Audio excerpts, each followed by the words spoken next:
2025, year of our Lord, Anno Domini, whatever you like to say on that. 42 years ago from this day, there was an attack. Took place at Marine Barracks, Beirut, Lebanon. During the Civil War, the United States, France, where they're trying to assist coming in peacekeeping force. Unfortunately, at 6:20, a semi-truck suicide bomber drove right into the barracks, killing 241 servicemen of the United States military. Unfortunately, that day, many lives were, taken, many Marines, a few soldiers and sailors. However, they don't die forever as long as we remember them. And so I kind of been trying to push that message. A lot of people nowadays with these new generations, it's a long time. I mean, this took place even a couple of years before I was born, but for everybody that served in the United States military, family members that were lost in that Beirut bombing,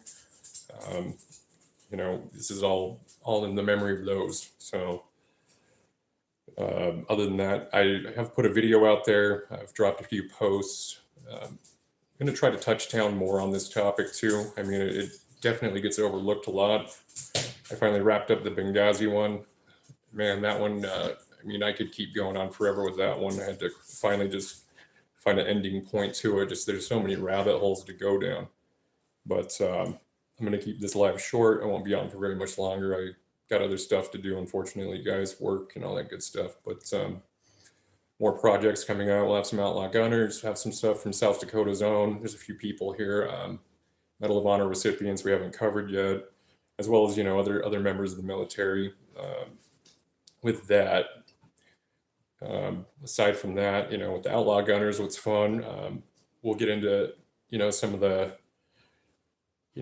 I would say they're not necessarily Western, but, the roaring 20s and the 30s prohibition, you had a lot of bootleggers, and you had a lot of,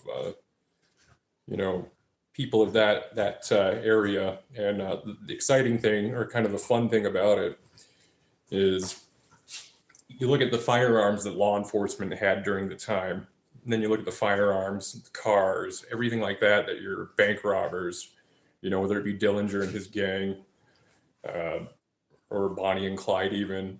I mean, they had all the machine guns, they had fully automatics, they had, high-powered rifles, they had fast cars, V8s, everything along that line. Interesting thing is a lot of them, how they obtained them, they would rob armories. And that's kind of the fun thing. What got me into the Outlaw Gunner whole thing or whatnot was John Dillinger. His famous Tommy gun. I actually got to see it, pick it up, and hold it. It's pretty cool. Put those pictures up. That's like one of the accomplishments of my gun enthusiast life here. But just the different firearms he had alone. I mean, he had 1903 pistol, fully automatic, front grips. I mean, just the way that these guys operated. My dog's gonna go after my cat here. Knock it off, Charlie. But anyways, hey, welcome, Massive Merrick. Welcome. So we'll cover some more of that stuff as far as the firearms goes. I'm not going to hop on the bandwagon with everybody talking about Glock discontinuing, making certain models all the way up to, this new G5 or whatever it is they're planning on putting out. Apparently, it's just to limit people liability or something along that line because people are putting those switches on them. I really could care less about any of it, switches or whatever, or blicky, as some people in the hood like to call it. But I'm not going to get into that one. It's been interesting. But who are you talking to, Massive Merrick? I'm talking to whoever's bored later on and wants to listen. Keeping the channel algorithm moving. Pretty much it.